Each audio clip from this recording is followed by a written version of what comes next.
Another round of political dominoes on the horizon here in the Queen City. 7 News confirming that the top job at Western Regional Off-Track Betting will be open at the end of this year, and it's a job that Buffalo's mayor has had his eye on. Now, if you're not familiar with OTB, it's a public gaming agency owned by 15 New York counties in 2 cities, Buffalo and Rochester. This operates Batavia Downs, and profits are split among that ownership group. And now, its leader for the past 8 years will leave in December.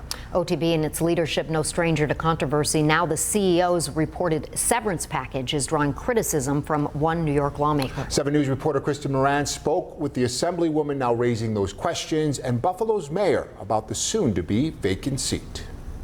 Henry Wojtaszek, president and CEO of Western Regional Off-Track Betting, is departing the agency at the end of the year, as first reported by the Investigative Post. An OTB spokesperson confirmed with me the board of directors will buy Wojtaszek out of his contract. According to the Investigative Post, Wojtaszek earns a salary of $287,000 a year. That's more than $30,000 more than what Governor Hochul makes. The resolution states the CEO will be paid out an additional 1 year's salary. The vice president of operations and the chief financial officer will also be bought out of their contracts. This is taxpayer money that we're talking about. Assemblymember Monica Wallace is questioning if the board's move to pay out these executives is legal under the Severance Pay Limitation Act. It sets limits on severance packages to equal 3 months' salary for public at-will employees. If they go ahead and pay this what I call a golden parachute or severance package, this exorbitant severance package, in violation of the law that I passed several years ago in response to a different abuse of authority,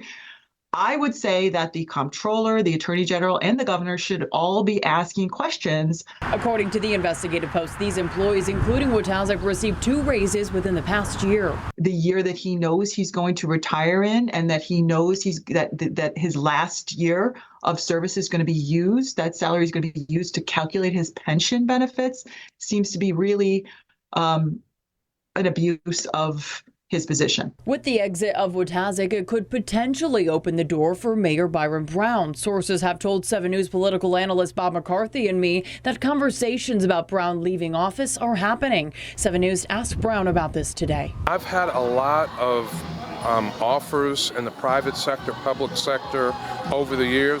For the most part, I've been incredibly devoted to the work that I'm doing as mayor of the city of Buffalo, and that's where my focus is right now. Meantime, Wallace says she believes the OTB board should rethink this decision. And even if it's not illegal, which I think it is, it's just a bad idea generally. Kristen Moran, 7 News, Buffalo.